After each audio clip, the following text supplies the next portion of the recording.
This week on Mocs News, our students endure a citywide water outage. We hit the streets to get our Mocs thoughts on the water crisis. And scholar Dr. Todd comes to UTC to share his research on Islamophobia. I'm Tadeja Patterson. And I'm Lundy Longstreth. Your news starts now.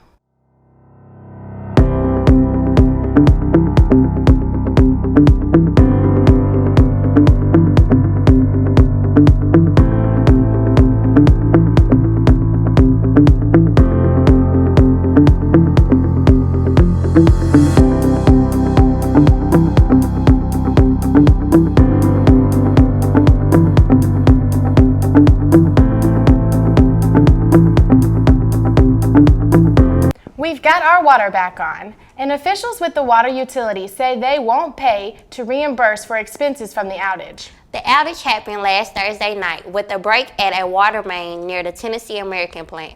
Here's a map of the outage area that left 35,000 customers without water, including UTC. Some students had their water reduced to a trickle, while others were completely out of water. This student filled up cups and glasses to conserve the little tap water she had left. University staff passed out bottled water. Workers also moved in portable toilets outside campus dorms to help students out.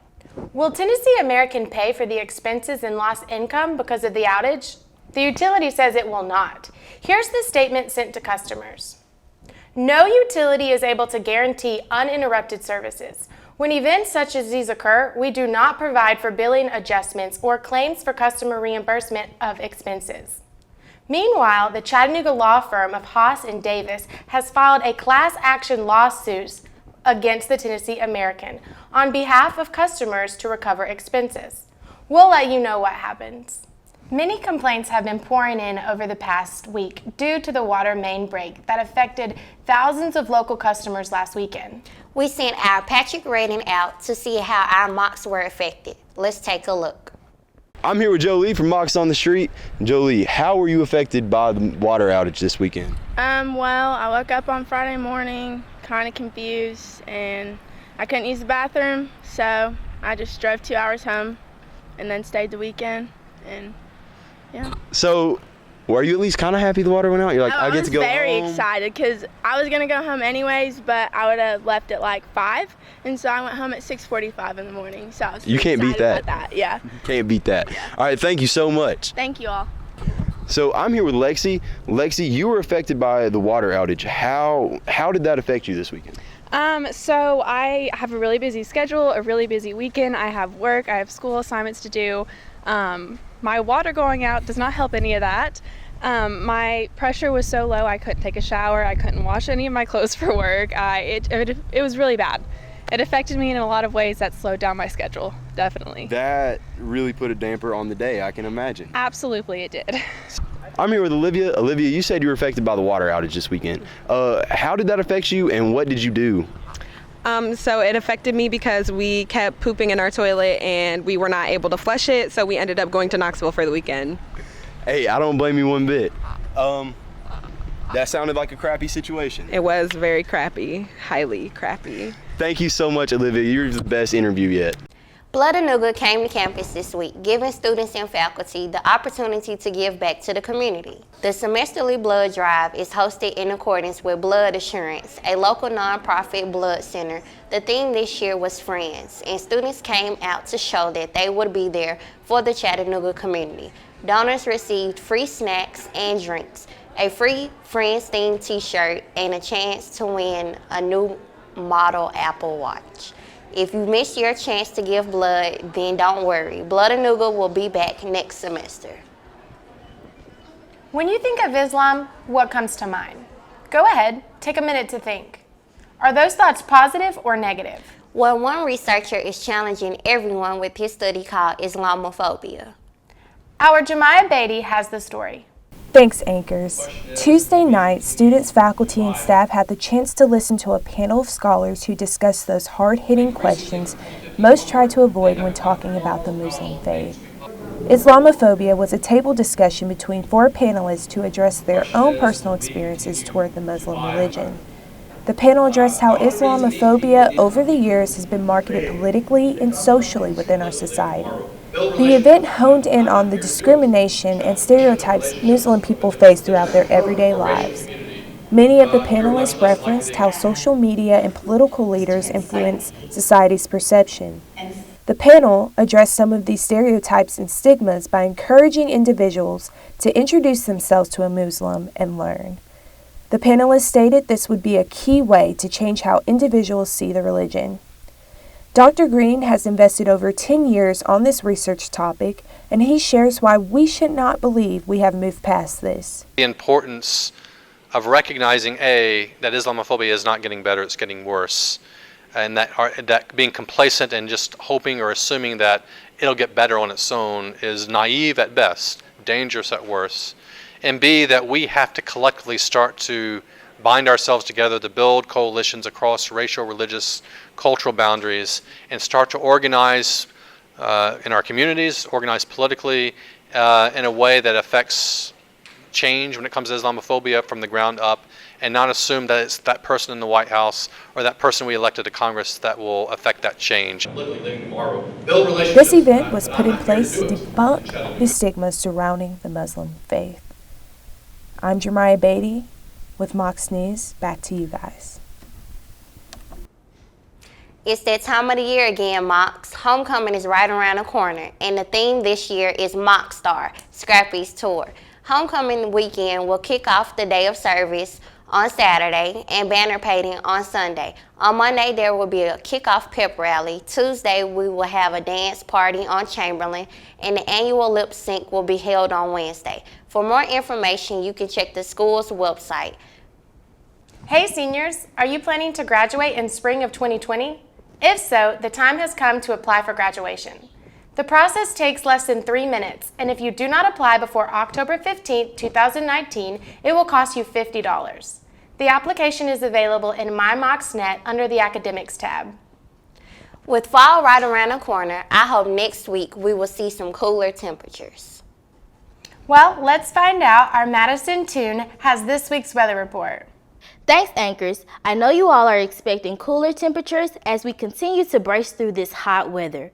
But sadly, you can expect more of the same as we continue to see rising temperatures in our midst. Today, expect partly cloudy skies with a high of 87 and a low of 60. Saturday, expect to see sunny skies with a high of 89 and a low of 62. Sunday, expect a high of 89 and a low of 63.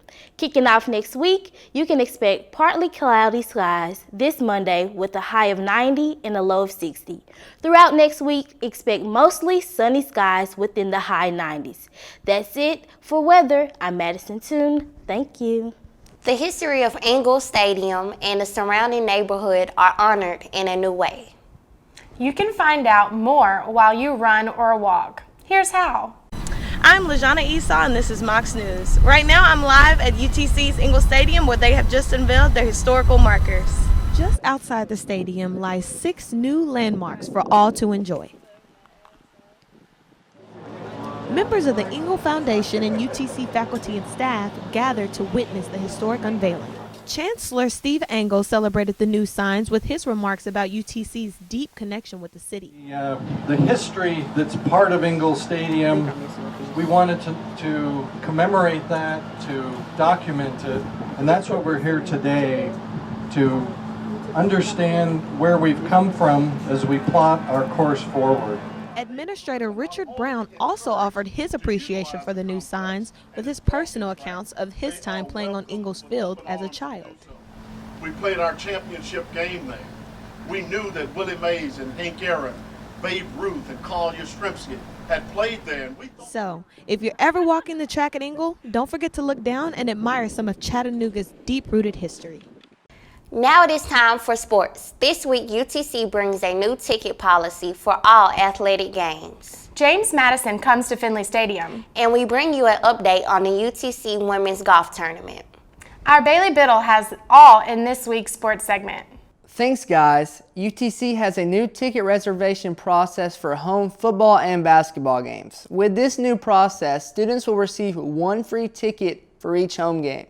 Students must activate their account on gomocs.com/tickets and will have the opportunity to purchase student guest tickets for friends and family. The process will start this Saturday against number 2 James Madison at Finley Stadium. After a crushing defeat by the hands of the Tennessee Vols, the Mocs look to bounce back at home versus number 2 ranked James Madison.